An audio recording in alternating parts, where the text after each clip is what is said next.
mars qui représente la journée internationale des droits de la femme. Donc il y a eu des femmes qui se sont battues au préalable pour qu'on puisse avoir des droits de vote. Voilà. Aujourd'hui, moi, ce que je souhaite pour la Guinée, c'est qu'on puisse arriver à un niveau où on a des femmes qui accèdent à des postes de décision, qui s'asseyent à des tables de décision et que les femmes soient représentées dans toutes les institutions. Pour ce faire, il faut que aujourd'hui, de facto, les femmes guinéennes comprennent qu'il faut se former. C'est très important, il faut se former. Et ensuite, après la formation, tout le monde n'est pas fait pour être entrepreneur. Donc, soit on a la fibre entrepreneuriale, soit on ne l'a pas. Mais pour celles qui n'ont pas la fibre entrepreneuriale, elles peuvent devenir salariées. Donc, elles peuvent aller dans le salariat. Mais aujourd'hui, il faut que les femmes guinéennes prennent leur destin en main. Il faut qu'elles puissent se renseigner pour avoir accès à la formation. Parce que pour moi, tout part de l'éducation.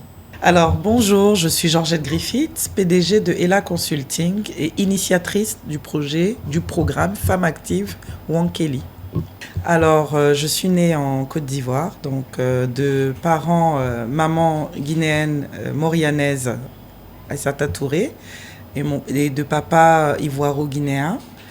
Née en Côte d'Ivoire, grandi à Paris, donc j'ai effectué tout mon parcours académique à Paris. Donc après mon bac, j'ai fait un BTS en management des unités commerciales et puis ensuite une licence pro en marketing. Puis après, je me suis mise directement dans le monde du travail. Voilà, j'ai travaillé plusieurs années à Paris avant de décider de rentrer en Côte d'Ivoire, puis en Guinée. À Paris, j'ai travaillé comme manager pour des marques internationales telles que Burberry's, BCBG Max Azria. Ensuite, je suis rentrée en Afrique avec mon ami et frère, monsieur Eli Kuam, qui est designer, qui est le directeur artistique de la maison Eli Kuam. Nous sommes rentrés au départ dans le but d'implanter la maison Eli Kuam en Afrique. Donc, nous sommes arrivés à Abidjan.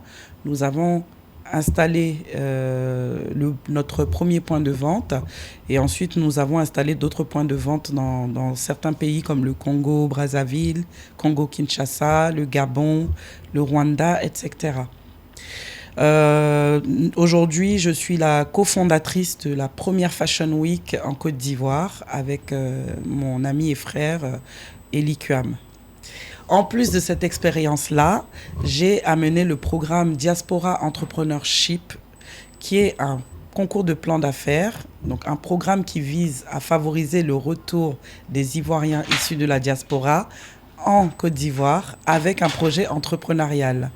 Donc, ce programme a permis à 10 jeunes de pouvoir rentrer et d'implanter leur business en Côte d'Ivoire. Nous avons fait une levée de fonds d'à peu près 1 million d'euros pour les accompagner.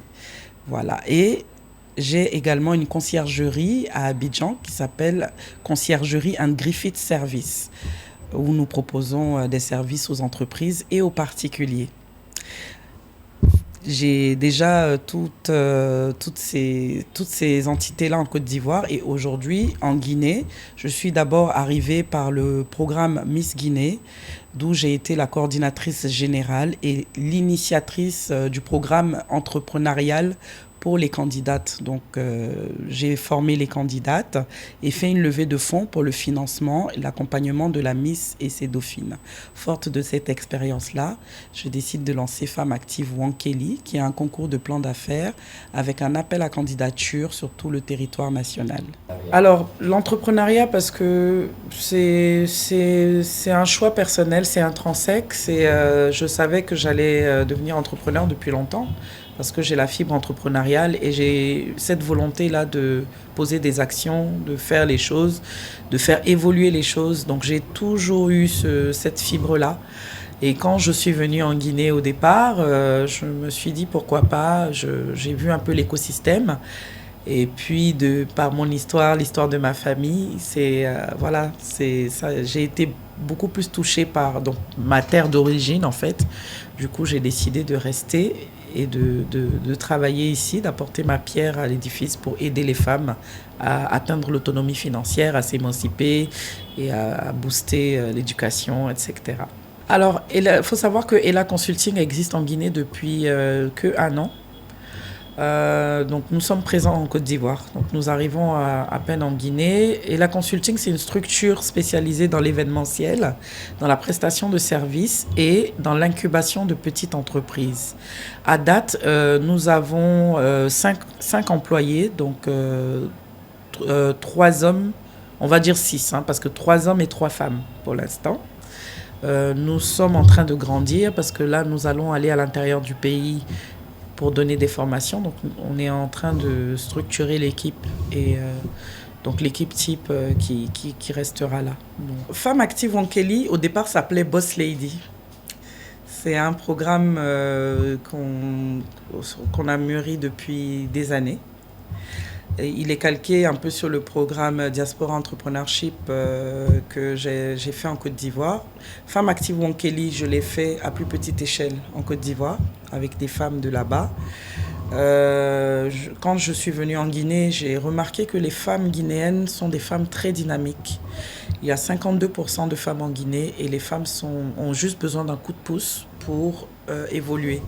Donc je me suis dit, pourquoi ne pas mettre en place ce programme ici pour permettre à ces femmes-là justement de pouvoir s'émanciper, de pouvoir devenir autonomes dans ce sens-là. Et vraiment, quand je suis venue et que j'ai eu à discuter avec beaucoup de femmes dans plusieurs couches sociales, et puis je me suis dit, bon, pourquoi pas ne pas aider ces femmes-là à s'émanciper. Elles ont juste besoin d'un peu de formation, elles n'ont pas les moyens, elles ont les idées. Souvent, elles sont pour la plupart déjà entrepreneurs, parce que les femmes guinéennes sont très entreprenantes. Et pour la plupart, elles avaient entrepris des choses, elles ont perdu leur business, elles ont perdu de l'argent parce qu'il n'y avait pas d'encadrement, parce qu'il n'y a pas d'information. Et puis, elles n'ont pas d'accès au crédit. Donc, du coup, c'est pour ça que je me suis dit, bon, il y a de quoi faire ici, parce que le capital humain, c'est le plus important. Donc, quand vous voyez qu'il existe un capital humain, donc des femmes qui sont dynamiques, bah forcément, de facto, j'ai décidé de le faire essentiellement ici et de poser vraiment, véritablement mes bagages ici, parce que je pense que la Guinée en a beaucoup plus besoin qu'ailleurs. Il suffit que les femmes, on leur donne un tout petit bout et puis elles en font un grand paradis.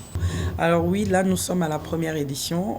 Nous avons présélectionné dans toute la Guinée 36 femmes qui ont été incubées, qui vont bénéficier d'un accompagnement pour les aider parce que pour la plupart, elles sont déjà entrepreneurs.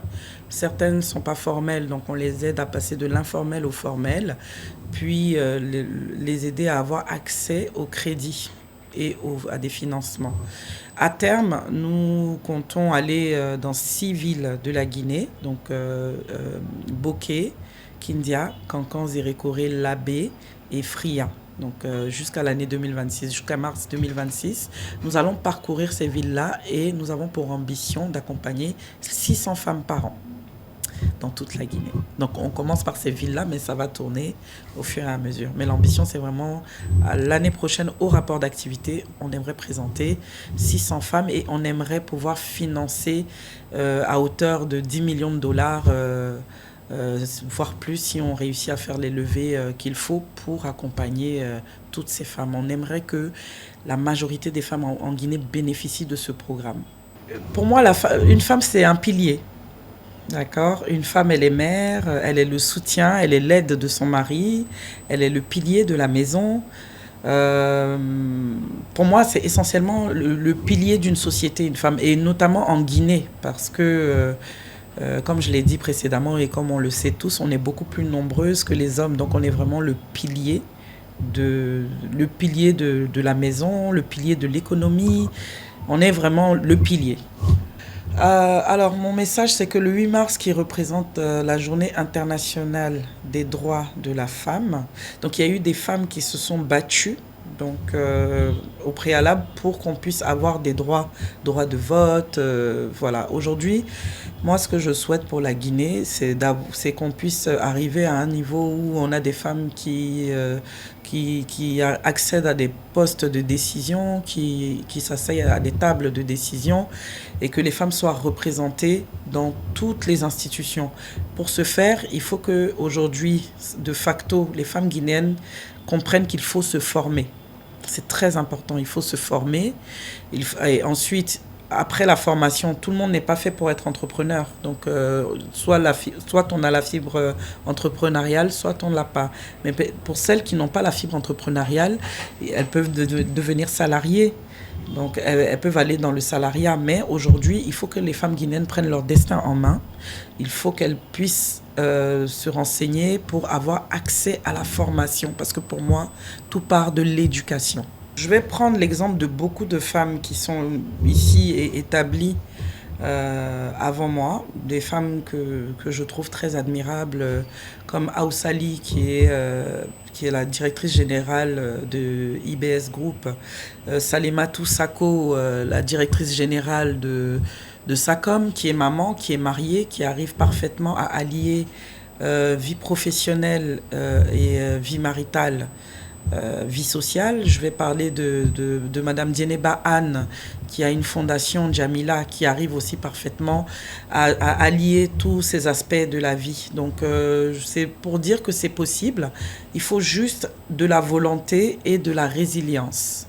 Donc, avec la volonté et la résilience, et un peu d'organisation, écoutez, c'est possible de le faire. Moi-même, je suis maman de 3 enfants. J'arrive à m'organiser pour faire tout ce que je fais avec de la volonté.